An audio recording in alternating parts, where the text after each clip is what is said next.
Don't even have your director's chair.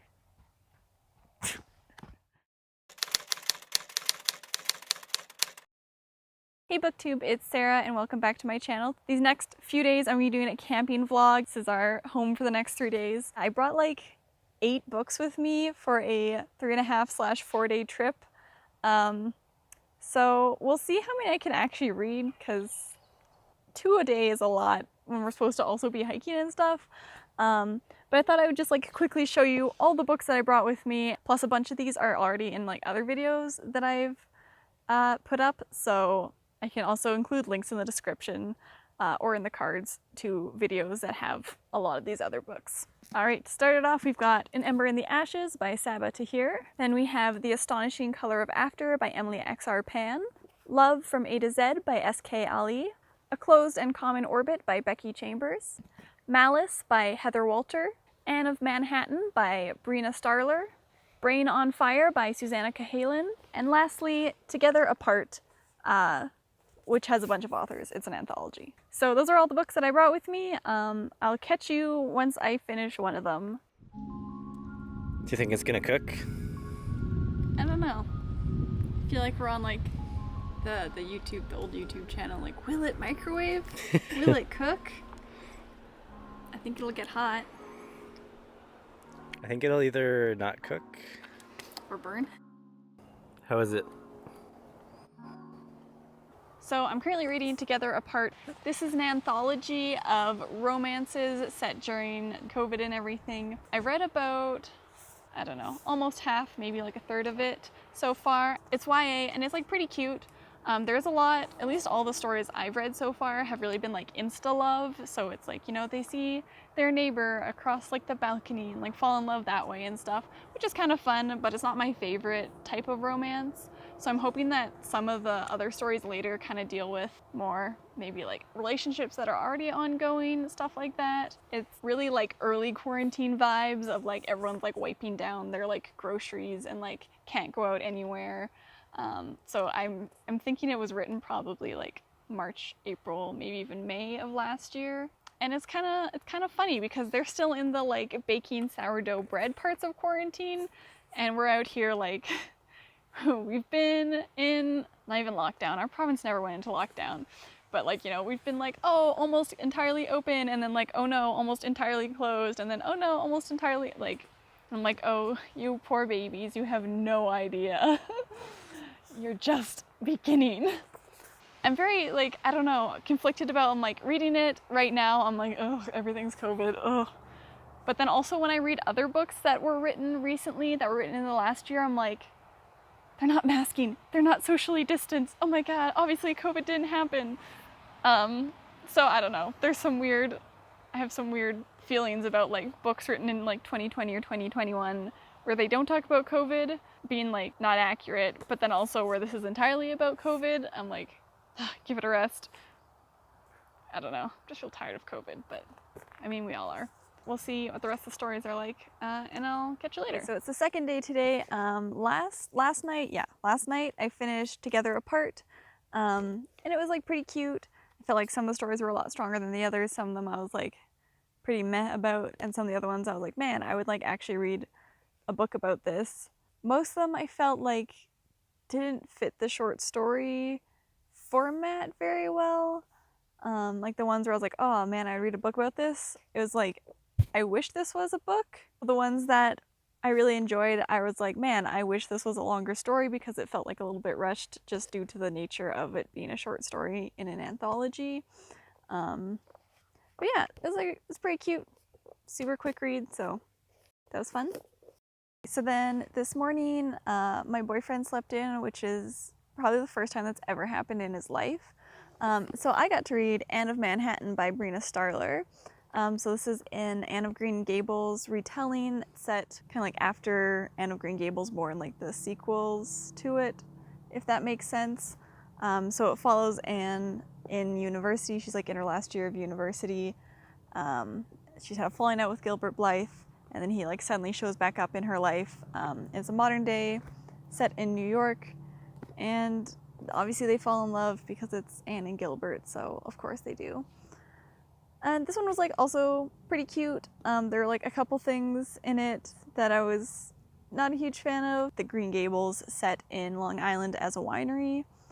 And I'm like, well, I understand the winery's kind of a good modern take on like farm life. There are a ton of wineries in BC, and I was like, one of the big things for me was like, Anne was Canadian, just like I'm Canadian. And she's like a Canadian icon. She's like literally the only claim to fame that PEI has. Sorry, PEI. But like this is their big thing, is they're like, we have Anne of Green Gables and like potatoes. So I don't know, kind of irked me a little bit that they had made Anne American. Like there was a little trip where they go to PEI for like a couple days briefly, but I don't know, just made me a little bit sad. Also, there's a part where they're crossing the border to go to that trip in PEI. Anne only has to give her license. She doesn't give a passport, and I was like, that's not how borders work. You are going into a different country. You need a passport. I did like the romance between the two. I thought it was pretty cute. It was obviously like an enemies / rivals to lovers kind of story that I thought was done like decently well. It's not my favorite kind of romance, but it was still pretty cute. I think I ended up giving it like 3 stars on Goodreads. I thought they had adapted a lot of like the classic Anne of Green Gables shenanigans into modern day very well. Pretty decent, just like a couple little like nitpicks that I wasn't a huge fan of. So after I finished the book, we went for a hike. I think it gets windy here.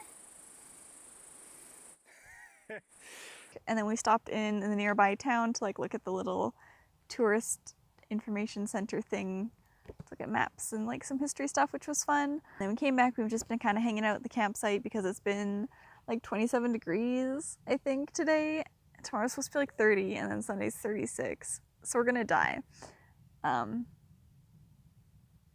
Because as much as it is a stereotype that Canada's cold, like, I can't deal with that much heat. Like, I'm like 22 is like a good heat for me.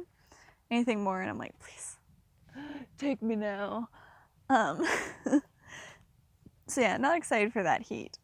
But this afternoon I started reading Love from A to Z by S.K. Ali, which is about 2 Muslim teens who are traveling internationally and keep like meeting by chance and start falling for each other. This one's also pretty cute. It's got, obviously both main characters are Muslim, so it's really cool to hear about the Muslim faith and the various like beliefs and stuff and rituals, because I feel like I have not read a ton of fiction about Muslim characters, and like I am not Muslim, so I don't really know much about the religion, so it's kind of neat to hear all that. Yeah, I've got about a quarter of it left, so I'll try and finish that up tonight or tomorrow morning. We'll see. Tomorrow we're just trying to keep cool, I guess. I don't think we really have any big plans. Definitely not going to go hiking when it's like 30 degrees out, because that will kill us. But probably just eat like a whole bunch of junk food and hang out and try not to die. So I'll see you tomorrow sometime. So it's day 3 at just about lunchtime. And last night I finished Love from A to Z by S.K. Ali. It was a bit different than other like YA romances I've read, because there wasn't any like touching or kissing or anything because of their faith. So that was, yeah, it was kind of interesting, because I feel like a lot of other romances, like they build up to like the first like kiss or whatever, whereas here they were very much like not allowed to do that because of like the rules around dating in their religion. I also liked that Zainab was really passionate about advocating against injustice, and that her and her friends were like, I don't want to say on a crusade, because that has negative connotations. We're like on a mission to have their like racist teacher held accountable and like fired for the blatant Islamophobia that he was spouting in his class. I really liked the examination of like anger and like righteous rage kind of, and how that helps fuel like social justice movements. It had like a good discussion of, you know, having people be like, oh, well, I don't think you can fight fire with fire. That doesn't make you better than other people. And the book really had the moral of like, you can't get anything done if you're just like nice and polite all the time. Like that doesn't accomplish anything by just like doing, you know, peaceful like marches and stuff that never actually gets anything done. It's a good start, but it doesn't actually affect change. So I really liked that. I thought that was a good theme in the story.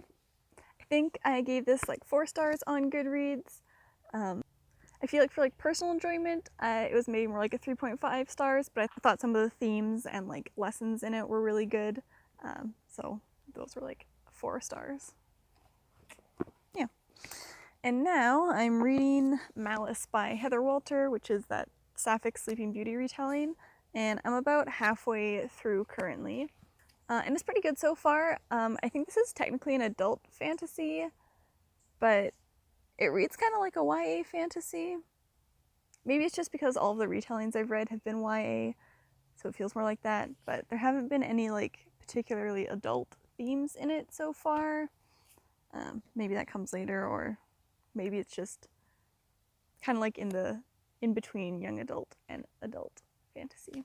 Yeah, we've got some like fun characters in here. The author's interpretation of Princess Aurora is really interesting. She's like a rebel and obviously not like the Disney one where she's just there and cursed. But like in this one, she's like taking action, trying to break free of her curse, trying to like live her own life. So that's really fun. Originally, I thought that the main character Alice was the one who had cursed Princess Aurora, but it was actually like kind of like someone from her lineage who had done that. Like it's like an ancestor who had cursed Aurora's lineage. So that makes the like potential romance between the two much easier to understand, because when I originally thought it was like the fairy who had cursed Aurora and then they were going to fall in love, I was like, kind of hard to come back from, but okay. But this is undoing their ancestors' actions. So I'm excited to see how it turns out, because it's been like pretty good so far. Decently quick read, which is good. Yeah, we're just like gonna be, I think, just hanging out for the rest of the day. It's already like super hot in the sun.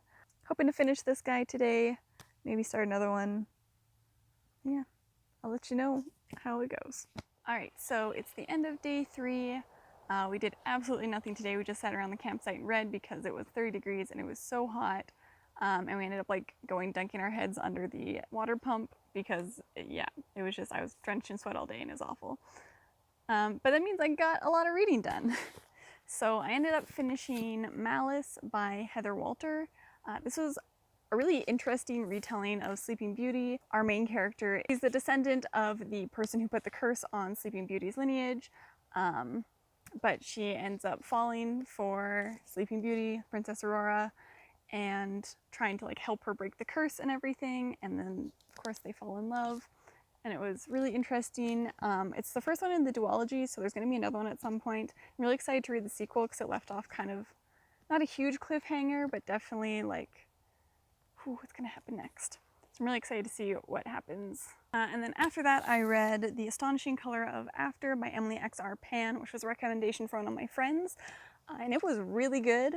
So it follows Lee, whose mother has died by suicide, and her kind of path through grief. She believes that her mother has been transformed into a bird after death. And so she's like following this bird. She goes to Taiwan to meet her maternal grandparents that she's never met before. And it's a really kind of surrealist, like magical realism book about grief and family and identity. And it was really, really good and really like, ouch. But yeah, it was really good and really emotional, and I can totally see why my friend recommended it. Thanks, Jenny. So those are the 2 books that I read today.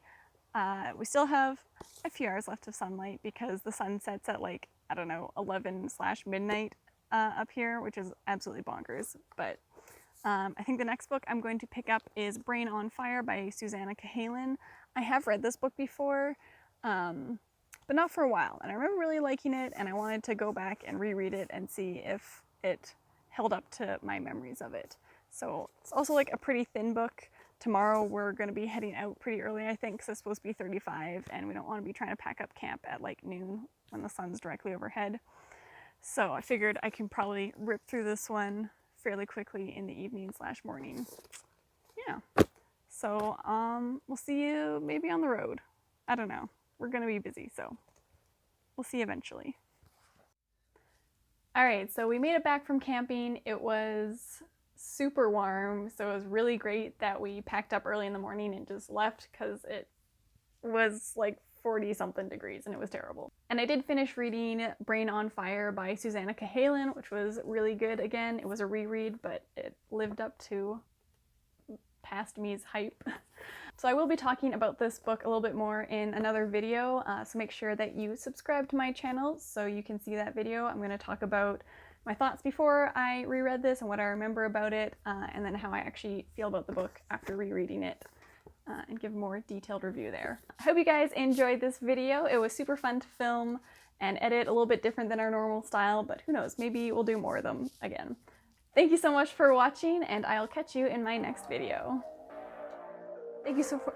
What's my move? So after... Is that your director face? Sorry.